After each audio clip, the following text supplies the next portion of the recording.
Boa noite a todos. Paz e a graça de Jesus. Seja o nosso cântico. Afinal, estamos imersos na realidade. E às vezes pedimos com o nosso entendimento, com toda a nossa força, que o Senhor nos leve além. Que o Senhor segure as nossas mãos. Que o Senhor seja a nossa companhia. E assim, convido vocês a abrir vossas Bíblias para meditarmos nesta palavra, que é lâmpada para os nossos pés, que traz luz para o nosso entendimento. Mateus 14.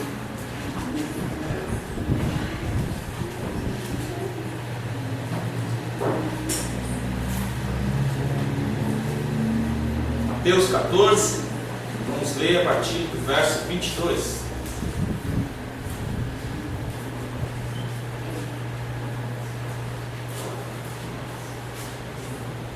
O texto diz assim: logo em seguida, Jesus insistiu com os discípulos para que entrassem no barco e fosse adiante dele para o outro lado, enquanto ele despedia a multidão. Tendo despedido a multidão, subiu sozinho ao monte para orar. Ao anoitecer, ele estava ali sozinho. Mas o barco já estava a considerável distância da terra, fustigado pelas ondas, porque o vento soprava contra ele. Alta madrugada, Jesus dirigiu-se a eles, andando sobre o mar. Quando ouviram andando sobre o mar, ficaram aterrorizados e disseram: é um fantasma? E gritaram de medo. Mas Jesus imediatamente lhes disse: coragem, sou eu, não tenham medo. Senhor, disse Pedro, se és tu, manda-me ir ao teu encontro por sobre as águas. Venha, respondeu ele. Então Pedro saiu do barco, andou sobre as águas e foi na direção de Jesus. Mas, quando reparou no vento, ficou com medo e, começando a afundar, gritou: Senhor, salva-me! Imediatamente, Jesus estendeu a mão e o segurou e disse: homem de pequena fé, por que você duvidou? Quando entraram no barco, o vento cessou. Então, os que estavam no barco o adoraram, dizendo: verdadeiramente, tu és o Filho de Deus. Ele, Jesus, Deus encarnado, jogou a cor laranja no nascer do sol e pintou o céu de azul. E se você gostar de ver o voo dos gansos, poderá observar isto também. Teve ele de fazer a cauda do esquilo? Foi ele obrigado a fazer o canto dos pássaros? E a forma engraçada como as galinhas ciscam? Ou a majestade do trovão quando emite um som? Por que dá cheiro à flor? Por que dá sabor aos alimentos? Seria porque ele adora ver em teu olhar, no teu rosto, essa expressão de satisfação, de admiração. Senhor, obrigado por toda a tua criação, Senhor. Obrigado por se preocupar com criaturas finitas, Senhor, que mesmo diante do teu chamado, ficam com medo, param no meio do caminho, afundam, Senhor, porque não acreditam em si mesmos. Mas a tua palavra nos diz, nos revela quem somos. A tua palavra aponta outros horizontes. Com a tua palavra afirmamos vida, valores, princípios, Senhor. E por isso te agradecemos, Pai. E que a nossa expressão de satisfação seja ao olhar para a tua face e nos parecermos contigo. Somente contigo, que és o nosso amigo, o nosso pastor, o nosso Senhor. Para todo sempre. Amém. Aleluia.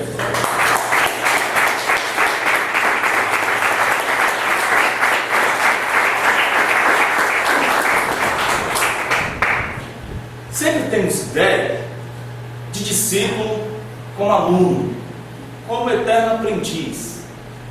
Mas ser discípulo aqui nesse contexto, Galiléia, Jerusalém, Israel, era muito mais que ser aluno. O alvo do discípulo não era somente saber o que o rabino, o mestre, o instrutor sabia, mas ser exatamente como o rabino era. O que o rabino fazia, o jeito que ele andava, os milagres que ele fazia, a maneira de interpretar a Torá, esse era o desejo de todo discípulo. Quando o rabino pedia para um dos seus discípulos para segui-lo, ele desejava que esse menino, esse discípulo, tomava o seu jugo, isto é, tomava o seu ensinamento, tomava as interpretações da Torá que esse fazia. Ele queria aprender tudo que esse rabino fazia. Tudo.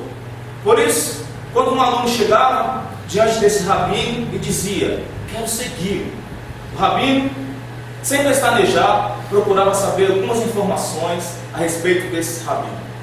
A saber, esse aluno pode fazer o que eu faço? Esse menino pode divulgar o meu jugo? Esse menino tem o que é preciso para seguir? E se o rabino, diante disso, não decidisse que o menino tinha condições para ser discípulo, aprendiz, que não era o melhor dos melhores, que não tinha decorado a Torá, interpretado, feito perguntas, dialogado com o texto, brigado com o texto, o rabino falava: olha, volte para casa e continue fazendo, exercendo a profissão da sua família. E talvez o rabino, para aguçar o espírito desse menino e não deixá-lo desmotivado, dizia: olha, de fato você conhece a Deus, conhece um pouco a Torá, mas você não tem o que é preciso para ser um dos meus discípulos. Se porém este rabino acreditasse que este menino, esse discípulo, tinha condições, ele dizia: segue, você tem condições de levar o meu jugo adiante. Portanto, quando este rabino chamava alguém para ser discípulo, é porque ele acreditava que essa pessoa era capaz de ser como ele era. E aos 30 anos de idade, um rabino iniciava o seu ensinamento. Depois de tanto estudar, ganhar renome, interpretar a Torá, decorar a Torá, até porque todo judeu tinha uma memória muito forte, só assim ele poderia passar um ensinamento para os discípulos. Então, entra em cena o nosso Jesus. Andando pelo mar da Galileia, viu logo dois irmãos, Simão, chamado Pedro, e seu irmão André. Eles estavam lançando rede no mar, pois eram pescadores. Diante desse contexto, é simples vocês agora entenderem. E por que eles estavam jogando rede? Porque eles eram pescadores. Porque eles estavam às margens. Porque não eram suficientemente bons. Porque nenhum rabino os adotou como discípulos. Porque de fato não tinha essa coerência, essa coesão de interpretar a Torá assim como o rabino queria. Eles não eram suficientemente bons, não tinham os requisitos, não tinham ficado entre os primeiros, eles não tinham o que era preciso. Estavam às margens do rio, como também da vida. São para esses que não subiram no pódio que Jesus diz: sigam. São para esses que tinham abandonado um projeto de estudo, de vida, de discipulado, que Jesus diz: siga, venha, solte as redes. Eu tenho um projeto de vida para vocês. Pode vir, venha. E o que isso nos evidencia? O que isso nos traz assim? Como podemos direcionar a nossa fé diante dessa experiência? Diante desse texto que lemos? Porque Pedro aqui não faz nada demais, ele está se afogando, está com medo, ele está prestes a naufragar, e ele diz: Senhor, salva-me. E Jesus fala: Pedro, você é capaz de fazer o que eu faço? Não ande homem, você é capaz de fazer o que eu faço. Ter fé não é simplesmente acreditar em Deus. Às vezes conversamos com diversas pessoas, as pessoas falam: nossa, eu tenho muita fé em Deus.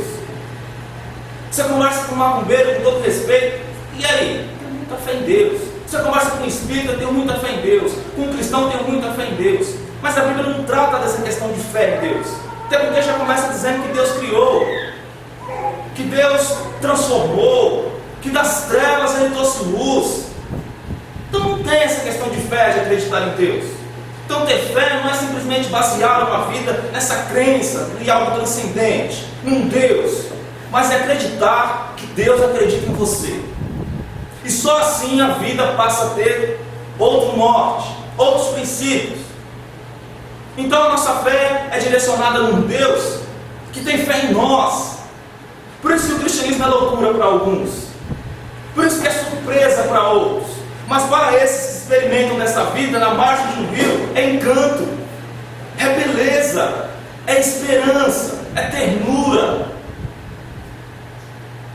Quando lemos a história do povo de Israel e também a vida de Jesus com seus discípulos, descobrimos algo que frustra o coração de Deus, que deixa Deus triste assim, que deixa Jesus subir aos montes e chorar por Jerusalém. Isso ocorre quando as pessoas perdem a fé em si próprias, quando elas largam tudo assim. E foi por essa razão que Deus exorta Pedro, chamando de homem de pequena fé. Foi por essa razão que Jesus exortou seus discípulos. A cena é bem simples, bem conhecida. Um barco, Jesus dormindo, os discípulos apavorados, aterrorizados, uma tremenda tempestade no mar da Galileia. Os discípulos disputavam entre si para ver quem vai acordar Jesus. Vai você, não vai lá, não, ele está dormindo. E a tempestade prestes a virar o barco, um deles resolve acordar Jesus. E Jesus é um Deus que inclina o ouvido, ouve o clamor deles. Mas ao invés de elogiar a fé dos discípulos, de elogiar a fé de Pedro que está andando sobre as águas, Jesus diz para eles: vocês são homens de pequena fé. Não, vocês não estão entendendo nada. Ele denunciou, Jesus olha para eles e fala: olha, a fé de vocês é muito pequena, não tem coerência, não tem base sólida, vocês estão clamando por mim. O que isso significa? Significa que a fé que eles tiveram não é suficiente, porque eles tiveram fé em Jesus, não a fé de Jesus. Eles tinham fé suficiente para acreditar que Jesus poderia resolver o problema, mas não tinha fé suficiente para resolver o problema com a autoridade essa que Jesus dera para eles. Tiveram a fé que moveu o braço de Deus, mas não tiveram a fé que moveu o braço deles. Tiveram a fé de Deus onde você está, mas não tem a fé de sair do lugar, a fé de perceber que tem poder, que tem ousadia, que tem ela, um impulso. Porque da mesma maneira que Deus cria, o homem também tem isso, de criar, de perceber, de descansar nele mesmo. Mas não, eles têm aquela fé que tem que mover o braço de Deus. E com esse tipo de fé, afundamos. Com esse tipo de fé não tem como manter-se de pé sobre as águas, sobre a igreja, sobre o casamento, sobre a amizade, sobre qualquer tipo de coisa que seja. A gente afunda porque é muito raso, não tem base. Olha só o verso 30. Mas quando reparou no vento, ficou com medo, e começando a afundar, Pedro gritou: Senhor, salva-me. Se a gente lê esse texto assim, você fala: mas Pedro aqui, os discípulos no barco, eles estão certos, não estão certos? Clamaram a Deus no momento da dor, gritaram para Deus: salva-me, me tire desse cativeiro, Senhor. Eles estão, mas são para eles que Jesus diz: olha, desculpa aí, mas a fé não é isso. Vocês são homens de pequena fé, é outra coisa, é outra base. Vocês continuarem desse jeito, vocês vão afundar mesmo. Não é só diante de um rio, mas sim em outras esferas da vida também. Mas mesmo para esses que se afundam, que não têm uma fé madura e nem querem às vezes, a mão do Senhor se estende. Pedro se afunda e lá a mão do Senhor estava estendida, mesmo diante da baixa estima de Pedro, que não conseguia andar com as próprias pernas. A mão do Senhor estava estendida para Moisés, quando ele disse que era pesado de língua, que não era suficientemente bom. A mão de Deus estendeu-se também para Gideão, quando ele disse que era o menor da sua tribo. E assim, esses indagam: por que eu, Senhor? Por que eu? Em Jesus, as coisas mais lindas da Bíblia, Jesus disse: porque eu vos escolhi. Eu escolhi vocês. Porque o reino de Deus não é composto por nobres nascimentos, por gente rica, de fama, com status, com oratória, com teologia, com filosofia. Mas o reino de Deus é composto por pessoas que não têm berços nobres, que não preenchem requisitos, que não têm esse padrão exigido pela sociedade. São para esses que Deus, com um olhar simples, cheio de amor, te segue. Eu escolhi vocês. Eu escolhi vocês. Mas alguns chegam a dizer: mas Senhor, eu sempre fui o segundo em tudo que vivi. É loucura de um Deus escolher um povo assim, um que vai trair, o outro que é rude, o outro que no momento importuno puxa a espada, o outro que pede para ver o Pai. Jesus tem que ir lá e mostrar os frutos na mão para ele. Não importa, eu escolhi vocês.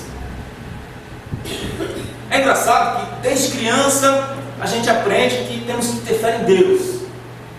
Eu sempre ouvi minha mãe falar: filho, você tem que ter fé em Deus. Quando eu adoeci era sempre isso: a gente tem que ter fé em Deus. Mas em Jesus estamos aprendendo que é Deus que tem fé em nós. Mesmo quando a gente desacredita dos nossos potenciais, das nossas metas, sonhos, Jesus parece nos desvelar, sabe? Olha para você, Pedro. Olha para você, Judas. Olha para você, Maria Madalena. Vocês são importantes. Jesus teve fé em nós. Afinal, foi Ele que nos amou primeiro. Olha só, amar pecadores, amar pessoas insignificantes. Mas são para esses que Jesus diz: segue-me, segue-me. 2. Em Jesus descobrimos quem somos. A palavra dele nos diz. Em Jesus, os miseráveis, outrora estranhos, negados, infelizes, são chamados de bem-aventurados. E olha só: bem-aventurados os pobres de espírito, pois deles é o reino dos céus. Bem-aventurados que choram, pois serão consolados. E deste modo, essas pessoas aqui que eram estranhas, desconhecidas, aliás, não eram consideradas pessoas, eram estirpe, mas ganham dignidade, são vistas como membro de uma comunidade. Elas viram ser humano, ganham personalidade, roupa, caráter, palavra. E por que essas pessoas estão chorando?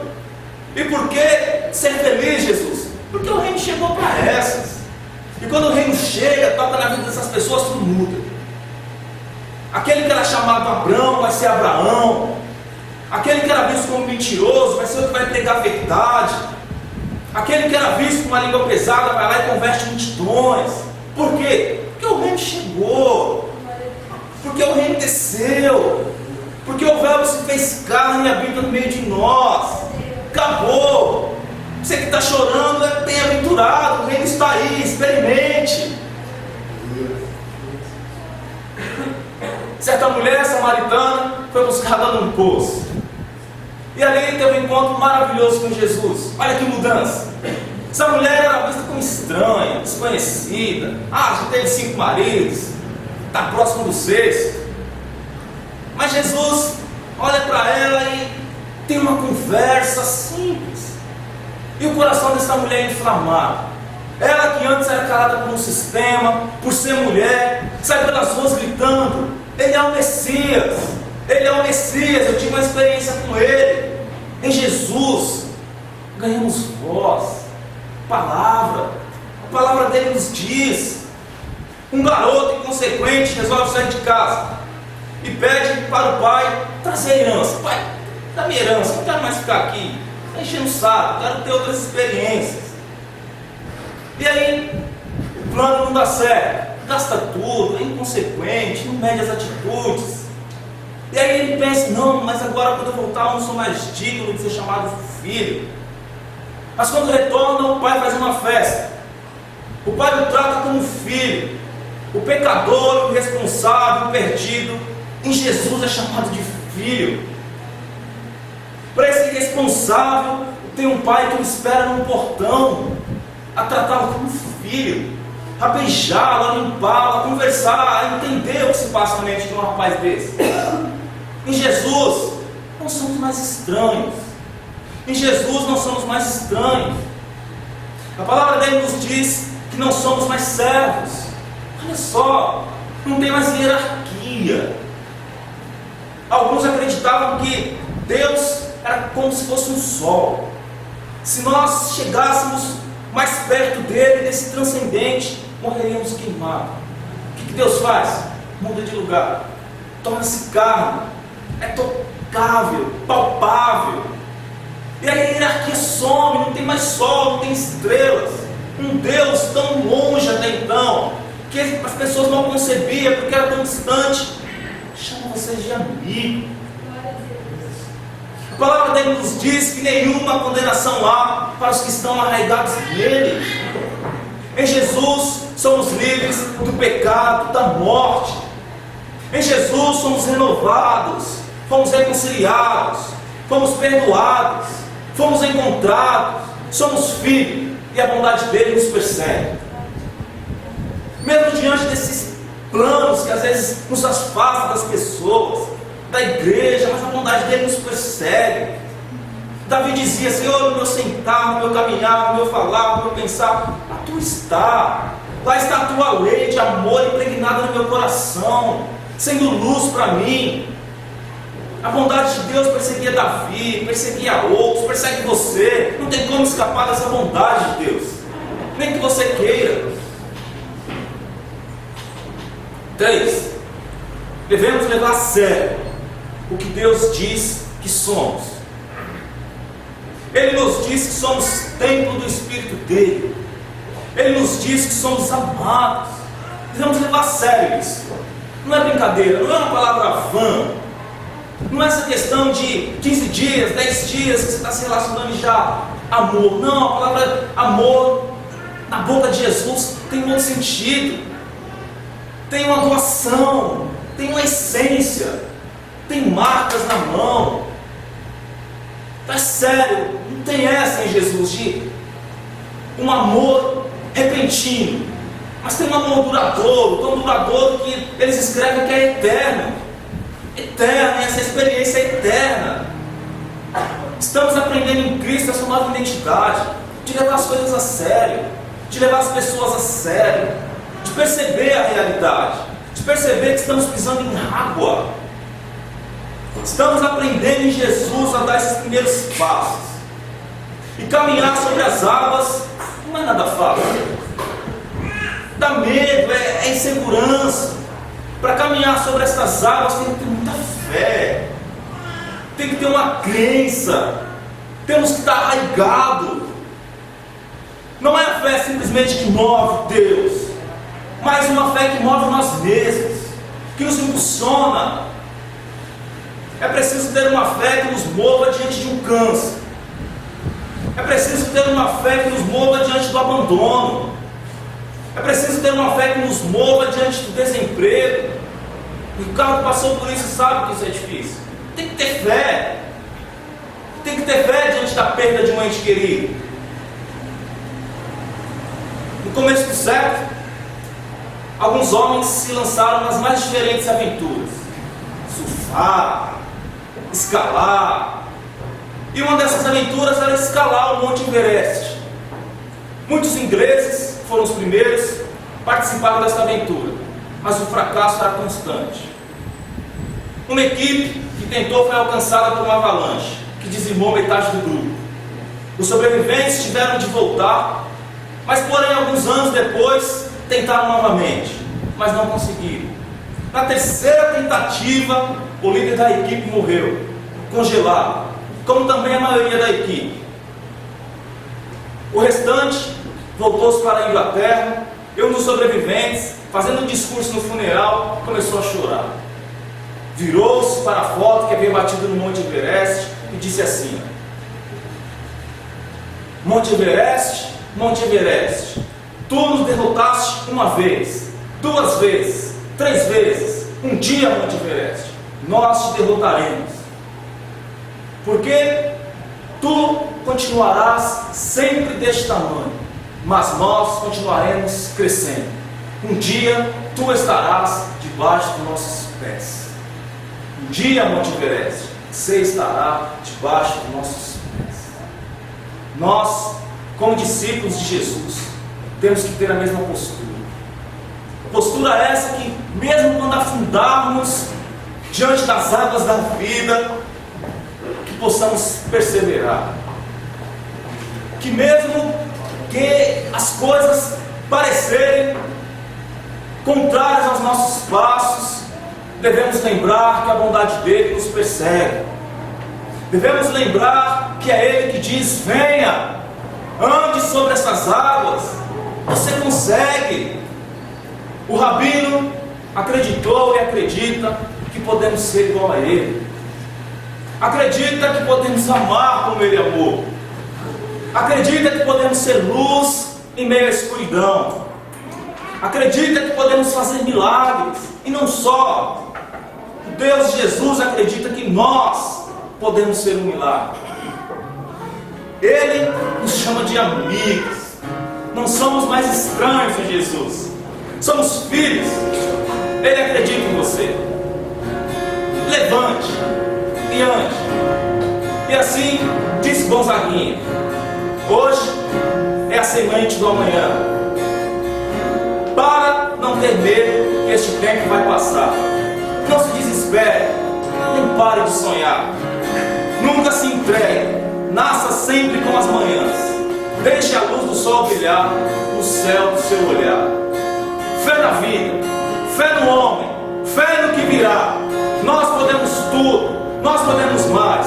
Vamos lá ver o que será. Aleluia.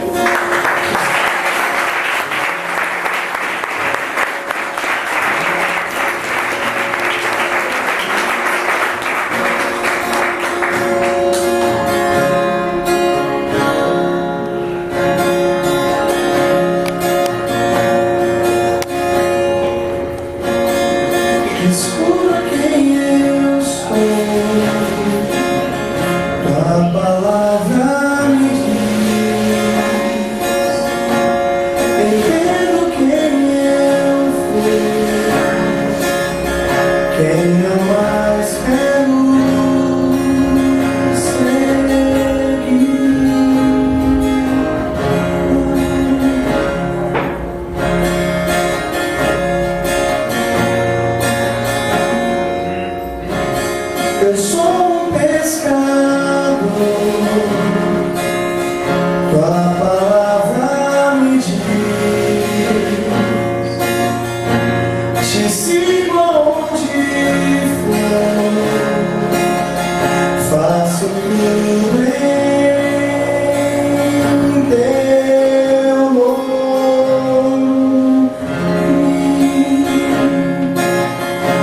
Eu sou mais que um vencedor. Sendo que eu sempre fui esquecido em tudo que eu vivi,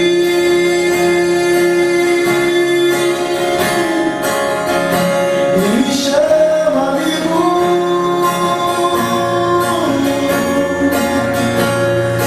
Não sou mais estranho, eu sou um filho, eu sou Deus.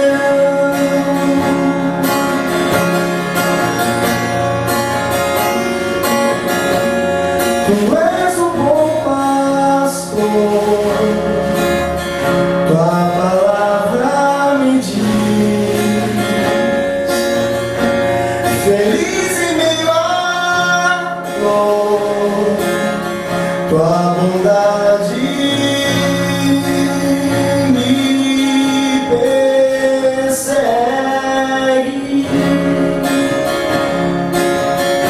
E sou mais que um vencedor,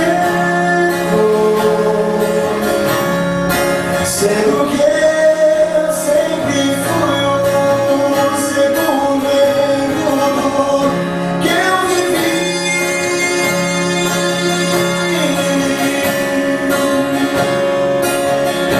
e me chama amigo. Não sou mais estranho, eu sou um filho, eu sou Deus.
Senhor, por esse olhar que diz tudo, ó Deus. Por esses grandes amigos, Senhor.